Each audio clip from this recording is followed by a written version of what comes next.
بسم اللہ الرحمن الرحیم۔ پاکستان کی قومی سیاست لگتا ایسے ہے کہ دروازے بند کیے جا رہے ہیں اور امکانی راستے جو بہتری کے حوالے سے ہونے چاہیے تھے اس کو محدود کیا جا رہا ہے۔ مفاہمت کی سیاست ہو، مذاکرات کی سیاست ہو، جمہوریت کی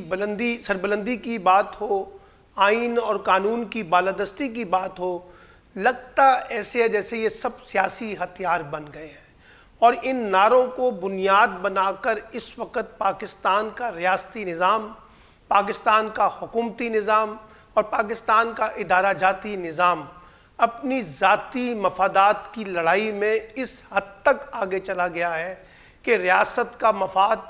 ملک کا مفاد اور عام لوگوں کے مفادات کو سب سے زیادہ نقصان پہنچ رہا ہے۔ بار بار سیاسی جماعتیں مفاہمت کی اور مذاکرات کی بات کرتی ہیں، اسٹیبلشمنٹ مفاہمت اور مذاکرات کی بات کرتی ہے، جوڈیشری مفاہمت اور مذاکرات کی بات کرتی ہے، اپوزیشن اور حکومت سمیت سب ہی کہتے ہیں کہ پاکستان کے آگے بڑھنے کا راستہ مفاہمت کے بغیر ممکن نہیں ہے۔ لیکن پھر سوال یہ پیدا ہوتا ہے کہ آخر مسئلہ کیا ہے؟ کیا وجہ ہے کہ پاکستان کی سیاست کے، پاکستانی ریاست کے وہ تمام فریق جو فیصلہ کن ہیں، فیصلہ ساز ہیں، حکومت میں ہیں، اختیار رکھتے ہیں، طاقت رکھتے ہیں، لیکن مفاہمت اور مذاکرات کا ماحول پیدا نہیں کرنا چاہ رہے؟ حکومت سمجھتی ہے کہ عمران خان سے مذاکرات کرنے کا مطلب یہ ہوگا کہ عمران خان کو سیاسی ریلیف دیا جائے، حالانکہ حکومت 9 مئی کے واقعات کو بنیاد بنا کر پی ٹی آئی کے خلاف ایک باقاعدہ سیاست کر رہی ہے اور کہتی ہے کہ جب تک عمران خان براہ راست قوم سے معافی نہیں مانگیں گے اور بات آگے نہیں بڑھ سکتی۔ دوسری طرف عمران خان ہے جو حکومت سے مذاکرات کرنے میں کہیں بھی سنجیدہ نظر نہیں آتے اور وہ کہتے ہیں کہ براہ راست اگر مذاکرات ہوں گے تو اسٹیبلشمنٹ سے ہوں گے اور سب کے سامنے ہوں گے، اور ان کے 3 مطالبات جو ہے وہ سر فہرست ہیں: نئے انتخابات کا مطالبہ، 9 مئی کے واقعات کے اوپر جوڈیشل کمیشن اور جتنے بھی پی ٹی آئی کے لوگ ہیں عمران خان سمیت سب پر مقدمات اور دہشت گردی کے مقدمات کا خاتمہ۔ لیکن سوال وہی ہے کہ بلی کے گلے میں گھنٹی کون باندھے گا اور کیوں مذاکرات کی میز سجائی جائے گی جبکہ اسٹیبلشمنٹ عمران خان کو اپنا دشمن سمجھتی ہے، جبکہ حکومت عمران خان کو اپنا دشمن سمجھتی ہے اور عمران خان کہتے ہیں کہ نواز شریف ہوں، آصف علی زرداری ہوں، یہ سب اور مولانا فضل الرحمان پہ بھی تنقید کرتے رہے ہیں، ان سے مفاہمت اور مذاکرات کی بات نہیں ہو سکتی۔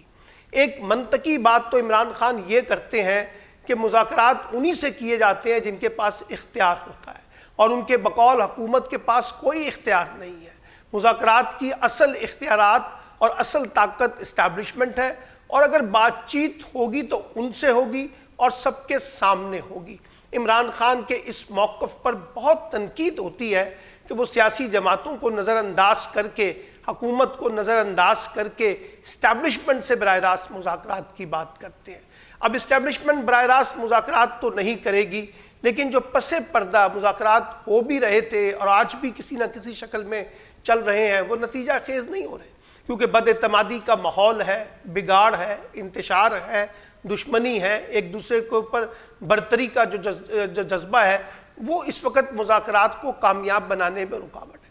لیکن اس کی پوری قیمت کون ادا کر رہا ہے؟ سیاستدان نہیں ادا کر رہے، ریاستی ادارے نہیں ادا کر رہے، اسٹیبلشمنٹ نہیں ادا کر رہی، بلکہ براہ راست یہ پاکستان اور پاکستان میں بسنے والے عوام یہ جو اس کی قیمت ہے وہ ادا کر رہے ہیں۔ کس شکل میں؟ بری حکومت، بری جمہوریت، آئین اور قانون کی پامالی، انسانی حقوق کی جسے کہتے ہیں پامالی، سیکیورٹی کے بدترین حالات اور معیشت کے بدترین حالات۔ اس سارے کانٹیکسٹ کو اگر دیکھیں تو آپ کو اس ملک میں گورننس کا سیریس کرائسس نظر آتا ہے۔ لوگوں کی زندگیوں میں آسانیاں پیدا کرنے کی بجائے ان میں مشکلات پیدا کی جا رہی ہیں۔ ایک سمجھوتے کی سیاست ہے، الزام تراشی کی سیاست ہے، اختلافات کو دشمنی کا رنگ دینے کی سیاست ہے، اور اس میں پھر مفاہمت کی بات کون کرے گا؟ اور کیوں حکومت جو ہے وہ ایک ایسے مذاکرات کا راستہ اختیار کرے جس سے عمران خان اور اسٹیبلشمنٹ کے درمیان جو فاصلے ہیں وہ کم ہو سکیں۔ اس لیے حکومت فرنٹ فٹ پہ بیٹھ کے جو مرضی کہے، لیکن اندر سے وہ مفاہمت کی حامی نہیں ہے، اور اگر وہ چاہتی ہے کہ مفاہمت ہو تو اس کی بھی 3 کنڈیشن ہیں۔ پہلی کنڈیشن یہ ہے کہ عمران خان 9 مئی کے واقعات پہ معافی مانگے۔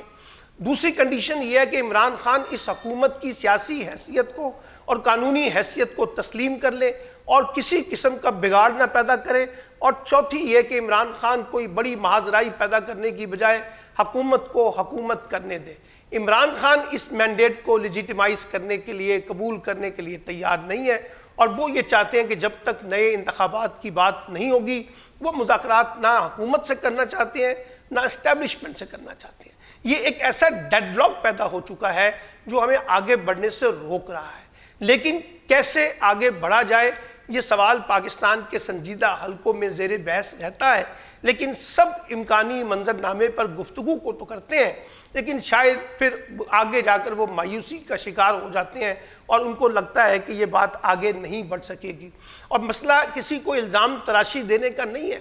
کیونکہ حکومت ہو، اپوزیشن ہو، عمران خان ہو، اسٹیبلشمنٹ ہو، پی ٹی آئی کے لوگ ہوں، یہ سب اس وقت ایک ذاتیات کی سیاست میں کہیں الجھ کر رہ گئے، اور ان ذاتیات کی سیاست کی وجہ سے جو بات مفاہمت کے ساتھ آگے بڑھ سکتی تھی، قومی معاملات پر اتفاق رائے پیدا کیا جا سکتا تھا، وہ لگتا ہے کہ ٹرین بھی ہم مس کر چکے ہیں۔ اور اس وقت ایک ڈیفیسٹ بہت زیادہ بڑھ گیا ہے معیشت کی شکل میں اور بری حکمرانی کی شکل میں۔ لیکن مسئلہ پھر وہی آ جاتا ہے کہ کس طریقے سے ان سب فریقوں کو ایک میز پر بٹھایا جائے،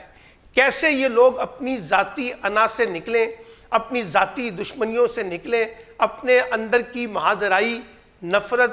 تعصب اور بغاوت کے جیسے سوچ اور فکر سے باہر نکل کر اس ملک کے لوگوں کے بارے میں سوچیں کہ یہ ملک کہاں جا رہا ہے، اس ملک کو کس سمت میں لے کے جایا جا رہا ہے، کیسے ہم لوگوں کے حالات زار کو بدلیں گے۔ یہ جو پاکستان کے ارد گرد آپ کو چاروں صوبوں میں لوگوں میں غیر یقینی صورتحال، بد اعتمادی کا ماحول، لا تعلقی کا احساس، انتہا پسندی، دہشت گردی، پرتشدد رجحانات اور مایوسی کا جو عمل غالب نظر آتا ہے، کیا ریاستی نظام اس کو سمجھنے کے لیے تیار ہے؟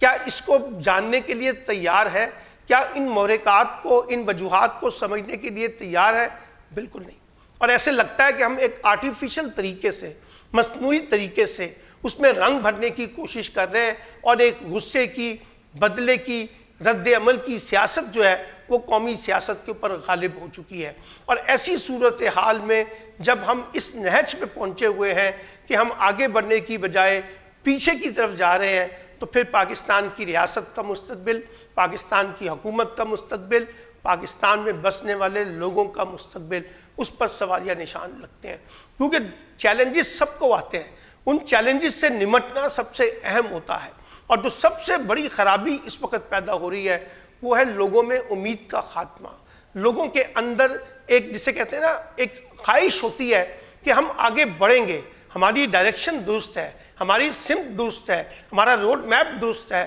ہمارا ایجنڈا درست ہے، ان مشکل حالات سے ہم نکل آئیں گے، کل پاکستان کے اندر ترقی ہوگی، خوشحالی ہوگی، روشنی ہوگی۔ جب یہ امید ختم ہو رہی ہے تو پھر لوگ کہاں جائیں؟ پھر لوگ ریاست کے نظام کے خلاف کیوں نہ بغاوت کریں، کیوں نہ مایوسی کا اظہار کریں، کیوں نہ اس کے اوپر اپنی نفرت کا اظہار کریں؟ اور جب وہ بغاوت کی بات کرتے ہیں تو ہمارے اندر فوری طور پر یہ آتا ہے کہ یہ ریاست دشمن عناصر لوگ ہیں، یہ ملک دشمن عناصر لوگ ہیں، اس سے کیسے نکلا جائے؟ تو اس لیے اس وقت مجھے لگتا یہ ہے کہ جو بھی مفاہمت کی سیاست کی بات ہو رہی ہے وہ ایک دوسرے کے جرائم پر پردہ ڈالنے کے لیے ہو رہی ہے، ایک دوسرے کو بچانے کے لیے ہو رہی ہے، اور اپنی بقا کی کانٹیکسٹ میں ہم اصل مفاہمت جو ہے، جو ریئل کنسیلیشن ہونی تھی، اس کو بھول چکے ہیں۔ اور یقین کریں، اگر یہ ریئل کنسیلیشن نہیں ہوتی، قومی مفاہمت نہیں ہوتی، سیاست میں، معیشت میں، سیکورٹی کے تناظر میں، اسٹیبلشمنٹ میں، عمران خان میں، حکومت میں، اپوزیشن میں، میڈیا میں، جوڈیشری میں، تو پھر ہم سب اس صورتحال کے ذمہ دار ہیں کہ ہم جس تباہی کی طرف پاکستان کو لے کے جا رہے ہیں اس میں پھر ہم سب برابر کے مجرم ہوں گے۔